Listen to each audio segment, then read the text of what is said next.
Welcome back. We are now going to use ChatGPT in order to help us to write a script for our thank you page. So we're going to include some additional elements, and we're going to include the elements that we want the chatbot to consider. Now, once again, we are looking for information that we can use in order to help us with a blank page. We may or may not use all of the information that ChatGPT gives us, but we expect to be off to a good start with the information. So we are going to give the chatbot a prompt.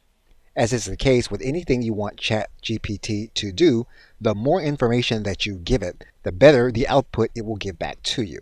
But again, we are using all of the information that we have created inside of this conversation in order to help the chatbot with this process. So now that we have written out our instructions, we are now going to click Enter. Now again, we may or may not like the full text that we receive back from the chatbot. Now in this case, we're going to ask the chatbot to rewrite this thank you page message, and we're going to make a change to it. So we've now added in some additional verbiage. We're now going to click Enter.